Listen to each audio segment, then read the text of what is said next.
En esta ocasión tenemos a un invitado muy especial de GBM. Estoy hablando de Carlos de Legarreta. Carlos es un analista senior que se enfoca principalmente en analizar empresas del sector financiero y el sector de telecomunicaciones. En este espacio vamos a platicar un poco acerca de evaluaciones, qué es una evaluación, cómo es que se evalúa una empresa y si es que tú deberías enfocarte en evaluar empresas o si mejor se lo deberías dejar a los expertos e invertir de forma pasiva. Además de responder esas preguntas, hablamos de otros temas y Carlos nos dio algunas recomendaciones de libros y de creadores de contenido, así que no te puedes perder este video. Te recuerdo que si quieres comenzar a invertir en GBM, puedes utilizar mi código con el que te van a regalar tu primera acción con valor entre 250 a 350 pesos al depositar 100 pesos y abrir una estrategia de trading. Igualmente les quiero comentar que pronto se viene un tutorial súper completo acerca de GBM+. Ya tengo uno que subí hace un año y medio aproximadamente, pero le quiero dar una refrescada y sale en menos de una semana. Sale en menos de una semana, así que estén atentos y suscríbanse para no perderse más videos de finanzas personales, inversiones, plataformas de inversión, criptomonedas, tarjetas de crédito y muchos otros temas que no te enseñan en la escuela. Vamos ahora con la entrevista. ¿Cómo estás, Carlos? Gracias por estar aquí. Carlos, muchas gracias por la invitación y felicidades por el canal. Está padrísimo lo que estás haciendo. Muchas gracias. Bueno, la primera pregunta que me gustaría hacerte es una pregunta muy simple. O sea, ¿qué es la evaluación de empresas? Claro. Bueno, pues desde la perspectiva que nosotros tomamos en GBM, que es la del análisis fundamental, lo que hacemos es analizar el negocio para entender los flujos futuros de efectivo que va a tener esta empresa y con esto hacer una opinión sobre la evaluación de la misma, ¿no? Para esto hay diferentes herramientas y técnicas, pero de nuevo creo que vale la pena recalcar el concepto de análisis fundamental, que es entender justamente los fundamentos del negocio, como bien lo dice el nombre, ¿no? O sea, de efectivamente qué tan rentable es una empresa, qué oportunidades de crecimiento tiene, ¿no? Y todo el ciclo donde está quizá el negocio, dependiendo de cada modelo de negocio, de cada línea de negocio, ¿no? A la hora de hacer análisis, evaluación de empresas, tengo entendido que toman en cuenta el análisis fundamental, checan todos los números. ¿En algún punto también toman en cuenta el análisis técnico a la hora de hacer una evaluación de empresas o eso no lo toman en cuenta para nada? Mira, te diría que en GBM nos especializamos específicamente en el área donde yo trabajo, en el área de análisis fundamental de capitales, en pues tal cual una perspectiva más de largo plazo. Entonces, yo creo que el análisis técnico, en mi opinión, puede ser un buen complemento para tener estrategias de trading de más corto plazo, pero no necesariamente es una herramienta que nosotros incorporamos en nuestras recomendaciones. De nuevo, porque estas son de largo plazo y no tanto del día a día, ¿no? Ok. Ahora me gustaría que nos comentes cuáles son como los puntos más importantes a la hora de evaluar una empresa. ¿Qué es lo que tú ves en una empresa? Tal vez los primeros, no sé, 5 indicadores más importantes o ¿qué es lo que más te interesa a la hora de evaluar una empresa? Claro. Pues bueno, como dije inicialmente, definitivamente la perspectiva del negocio, ¿no? Eso no es tanto un indicador, sino es, pues, digamos, el big picture, ¿no? ¿Dónde está posicionado este negocio? ¿Cómo está la industria? Si es una industria que está creciendo o es una industria que ya está en declive, ¿no? Eso creo que es bien importante y pues hay diferentes ciclos dependiendo del modelo de negocio de nuevo.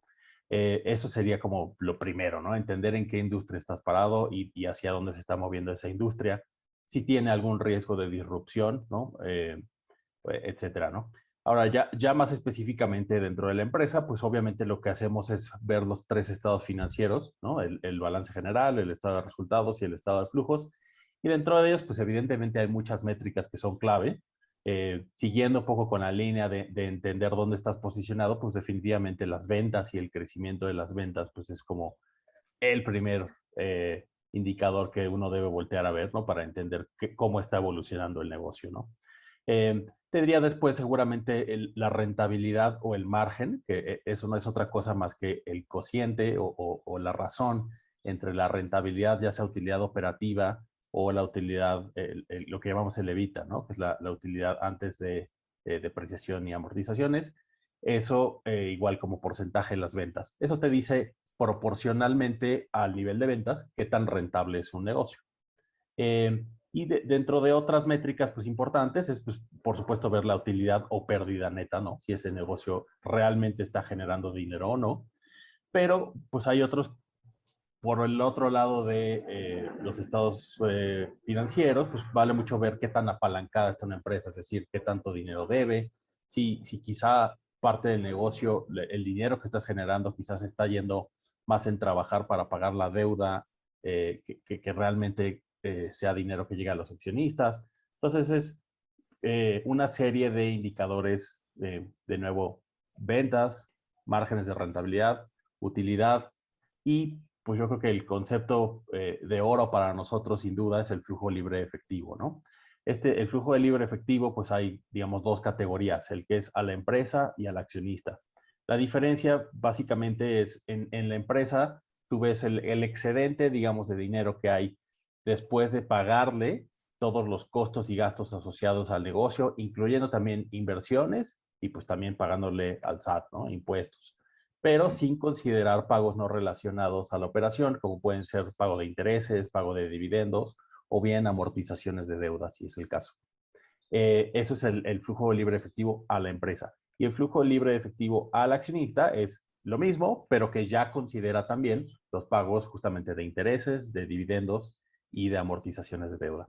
Entonces, esta métrica es clave, ¿no? Entender si realmente el negocio, más allá de la utilidad que está generando, efectivamente está generando un flujo, o sea, es decir, Claro. dinero ya libre al accionista, ¿no? Claro, igualmente, bueno, yo a la hora, cuando una empresa, perdón, lo que más me interesa, uno de los factores que más me interesan es ver ese flujo libre de efectivo y ver cómo es que ha estado moviéndose por los últimos 5 años. A mí me gusta ver que haya tenido un crecimiento pues constante, porque luego vemos empresas que tienen esta volatilidad en el flujo de efectivo o que tienen puros flujos de efectivo negativos, como algunas empresas de alto crecimiento.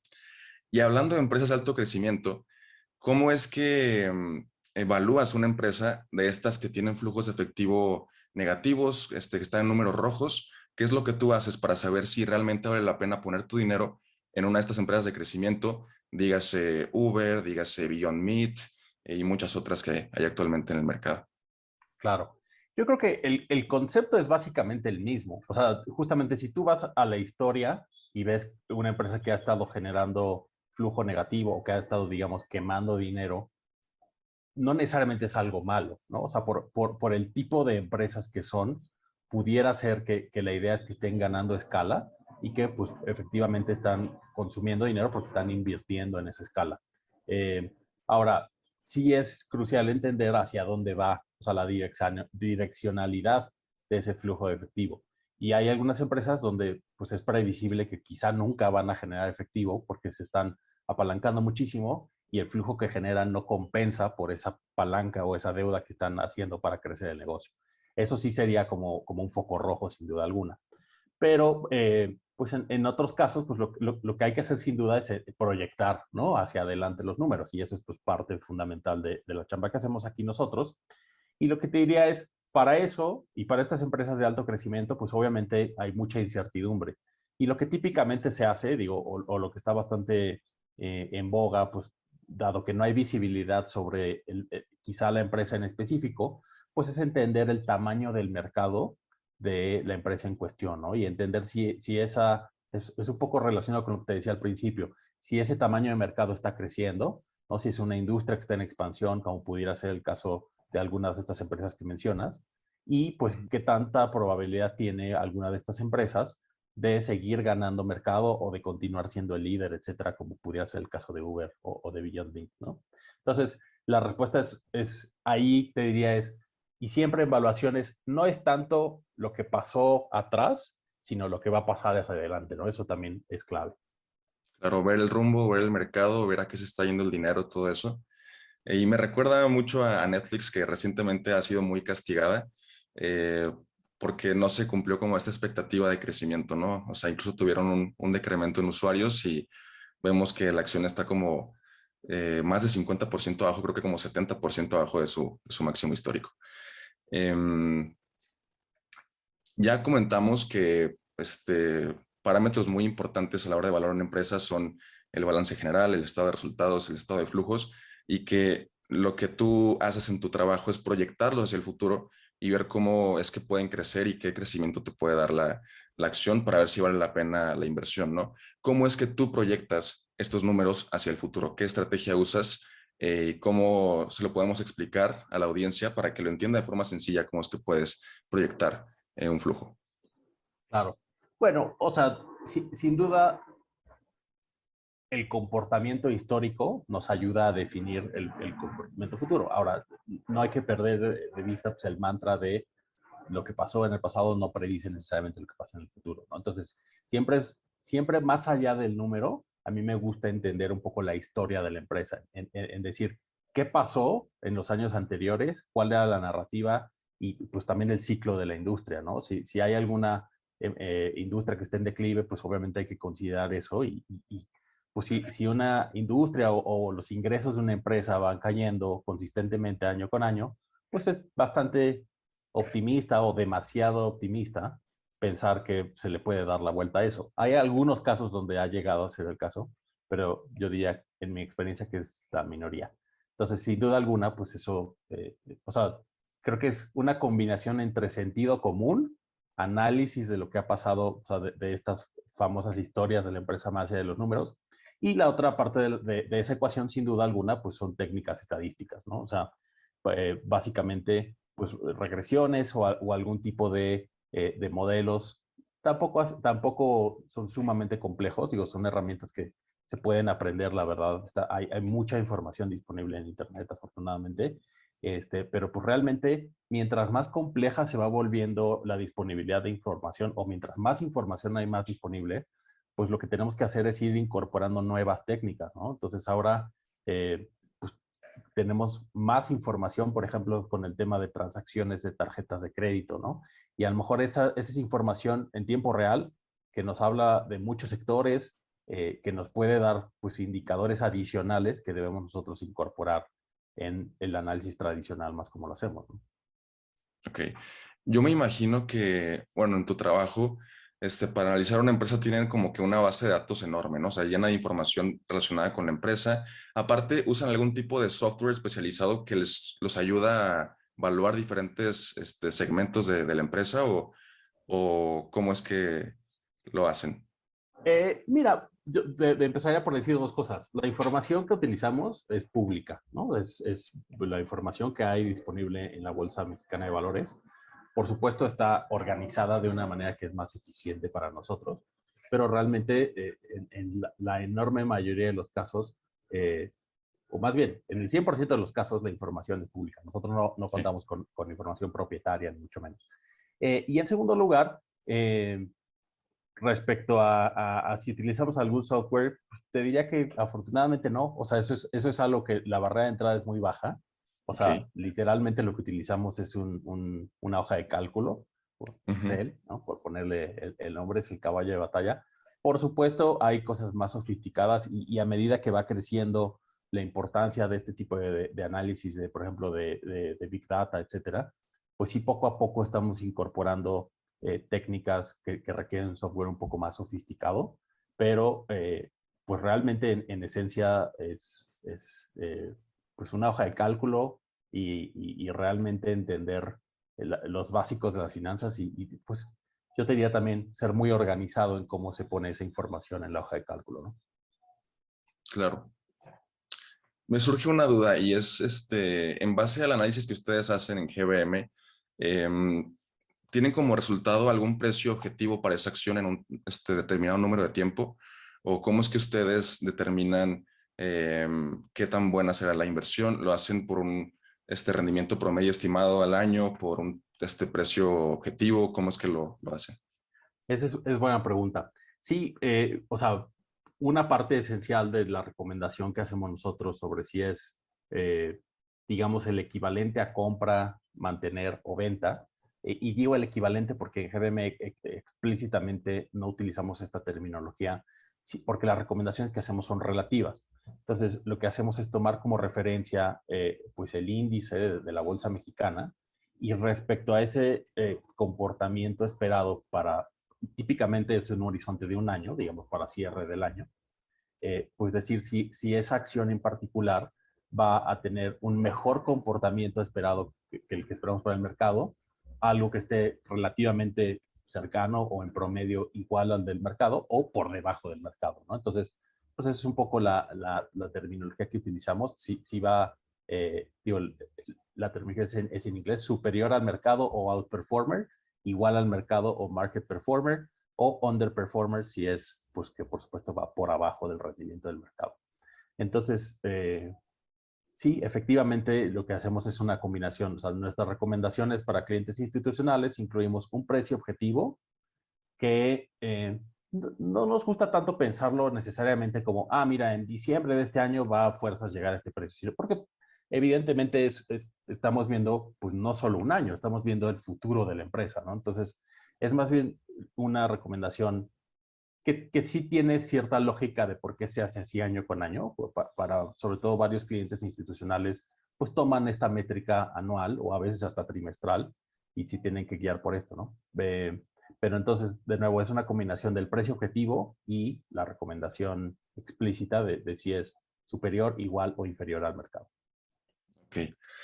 Tengo una pregunta tal vez algo extraña. Si no la quieres responder o si no es posible, pues no hay problema, seguimos con otra. Ajá. Pero me entró mucha curiosidad porque me comentas que hacen el análisis en hojas de cálculo, en Excel. ¿Será posible ver un pequeño ejemplo de una evaluación rápida de una empresa en base a ciertos parámetros o no es Eh, posible? Pues mira, la realidad es que la información que contienen estos modelos, pues sí ya es propietario, o sea, sí la reservamos para nuestros Ok, clientes. Entonces, sí espero comprendas eso. Ahora, la realidad es que, digo, podría compartirte algún modelo quizá ya no tan actualizado o algo, pues para que veas un poco qué tan complejos son. Pero la realidad, digo, creo que aprovecho esto para decir, el modelo puede ser tan complejo como uno quiera, pero mientras más se va complicando, también le resta algo de credibilidad. No sé si credibilidad, pero un modelo lo que debe hacer es tratar de reproducir la realidad de una empresa. Es como, la mejor manera que me lo han explicado a mí es como un avión y un avión de papel, ¿no? Un avión de papel, pues por supuesto nunca va a volar como tal, pero debe más o menos emular lo que hace un avión de a de veras, ¿no? Entonces debe tener ok, las características fundamentales, pero de manera simplificada. Entonces eso ya depende pues bastante del estilo de cada analista pues de cada institución, qué tan complejo quieres hacer los modelos o no. Entonces, lo que yo te diría es, es una combinación bastante delicada, pero muchas veces menor complejidad resulta que es mejor. sí es más efectivo. Ok. Exacto. Em, Tengo una pregunta relacionada con el tipo de empresas que analizas. Tengo entendido que analizas financieras y también de telecomunicaciones. Así es. ¿En ese ramo de telecomunicaciones también entran empresas de tecnología o no tanto? Mira, nosotros nos enfocamos 100% en México. Entonces, por Ok, supuesto, las empresas de estos dos sectores, pues siguen mucho tendencias globales, ¿no? Entonces, eh, pues digamos, aunque no tenemos cobertura, digamos, o un seguimiento o precio objetivo formal, por ejemplo, de Netflix o de Google o de todas estas empresas tech, pues sí tenemos que prestar atención a lo que están haciendo, porque pues efectivamente algunas de estas empresas compiten, aunque sea indirectamente, con estas empresas, ¿no? Entonces, por ejemplo, esto que mencionaste de Netflix, que es, pues definitivamente es la empresa, digamos, modelo en la parte de entretenimiento o de media a nivel global, pues definitivamente es algo que estamos poniéndole mucha atención para entender las tendencias que puede tener el negocio de contenido, pues sobre todo por una empresa como Televisa o de América Móvil, ¿no? En la parte de América Claro Móvil Video. con Claro Video, ¿no? Exacto. Sí. Em, entonces, analizan y evalúan únicamente empresas que están en la Bolsa Mexicana de Valores, no se van a internacionales. Así es, por lo Tengo, menos por ahora sí ese es el caso. ok, tengo una pregunta igual un poco extraña. ¿Cómo es que afecta para la evaluación que una empresa tenga gran parte de su capital en un activo especulativo como lo es Bitcoin? ¿Alguna vez te ha pasado? Por ejemplo, hay empresas como Tesla que tienen una parte de su de sus reservas en Bitcoin, o como MicroStrategy, ajá, también tiene un porcentaje enorme. Entonces, ¿cómo es que esto cambia la forma de evaluarlo? ¿Lo cambia o no? Esa es una buena pregunta. La realidad es que no estoy tan familiarizado. Lo primero que te diría que yo haría sería ver qué tan significativas son esas reservas en Bitcoin respecto a la caja total de la empresa. Y pues evaluar una de estas empresas yo creo que se vuelve, si de por sí evaluar Tesla o Micron es complicado, se vuelve todavía más complejo, ¿no? Porque ahora tienes que tener un view sobre el Bitcoin o sobre el cripto que te traigan ahí en el balance. Entonces Claro. eso, en mi opinión, como analista, lo vuelve más complicado.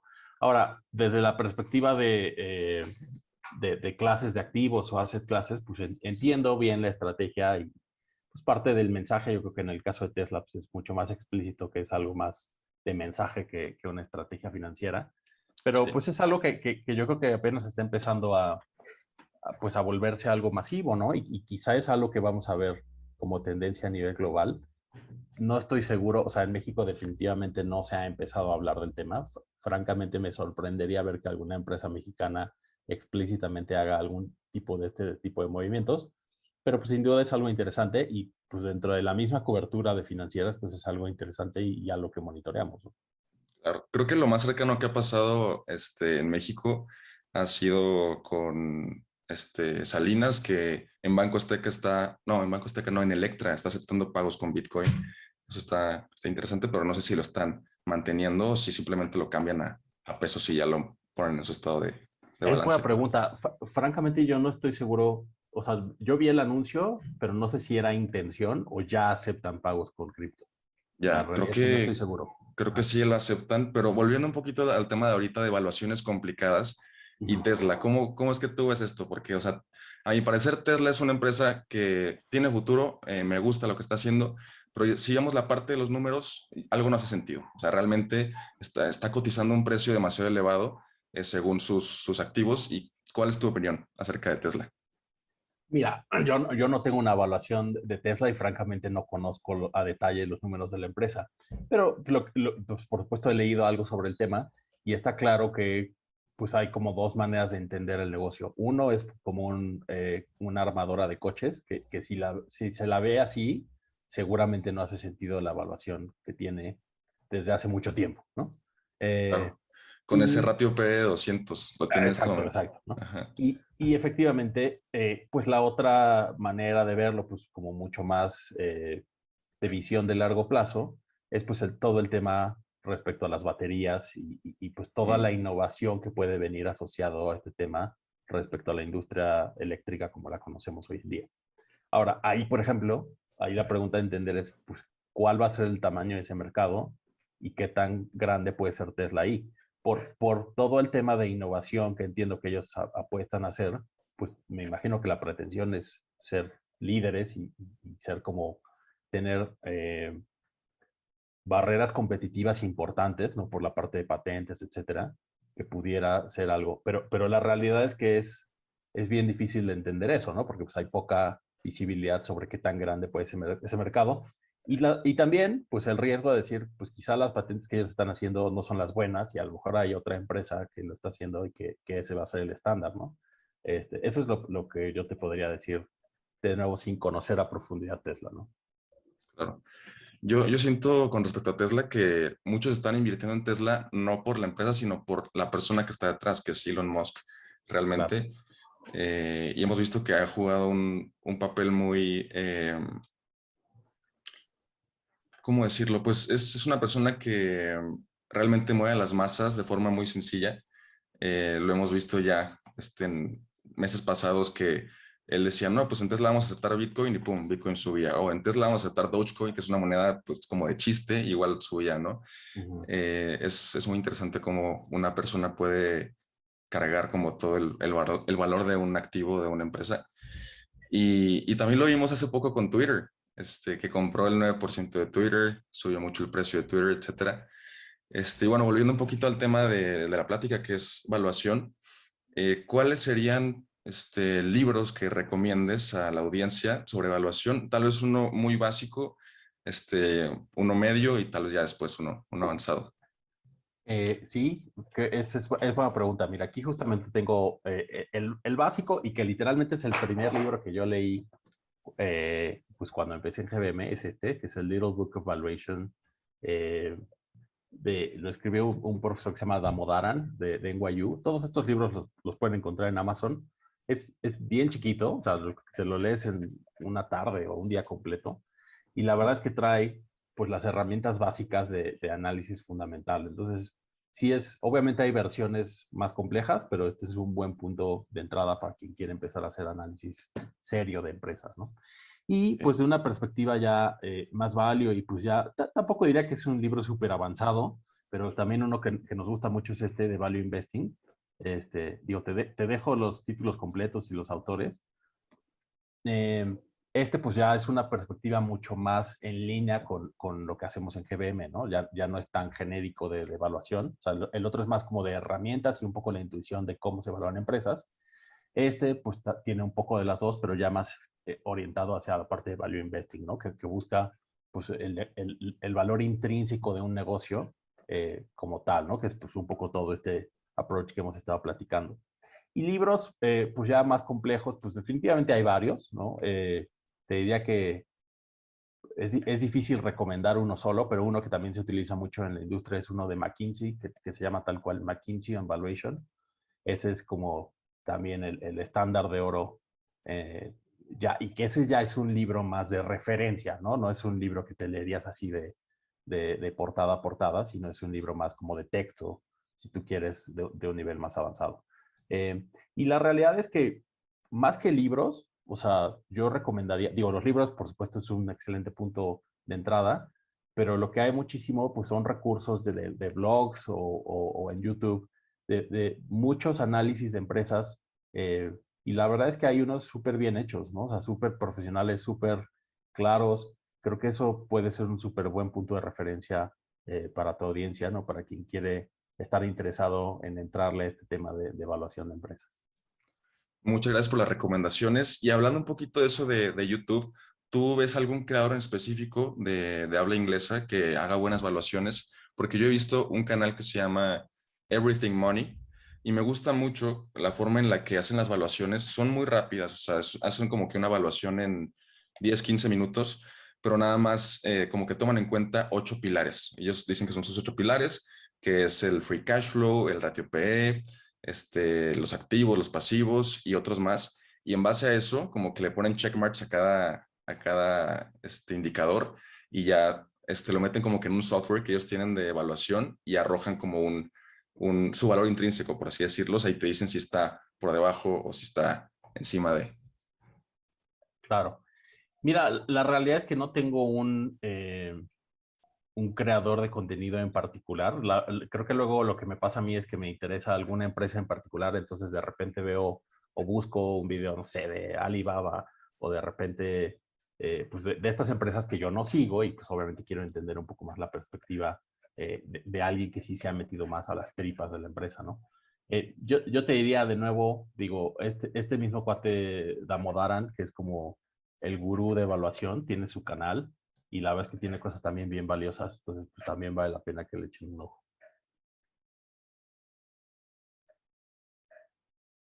Ok, ahí le echaré un ojo al canal de Damodaran y también a su libro. Y tengo otra preguntita, tal vez es un poco controversial. Yo creo que valorar empresas no es para todos. Realmente la audiencia que nos está viendo, puede que algunos sí empiecen a evaluarlas y demás, pero ¿qué opinas de un inversionista que sea pasivo, principiante? ¿Crees que le puede ir mejor si se enfoca evaluando empresas o si solo toma, por ejemplo, un ETF, un ETF y se queda con eso para siempre? Mi opinión es que lo más sencillo para invertir en largo plazo de forma pasiva es agarrar un ETF o dos, como VO, VT o VNQ, y formarte un portafolio de eso sin preocuparte por las valuaciones. Pero ¿qué opinas de eso? No, o sea, está clarísimo y no me parece nada controversial, o sea, yo estoy totalmente de acuerdo. La verdad es que quien no se va a dedicar casi tiempo completo a hacer una administración activa de su portafolio, sin duda la mejor opción es hacer algo a través de Passive Investing, ¿no? Con ETFs. ¿Por qué? Pues porque diversificas tu riesgo, porque pues muchos de estos son el mercado completo o índices completos. Entonces, y además si tu horizonte es de largo plazo, pues es sin duda la manera probada de generar retornos para tu dinero, ¿no?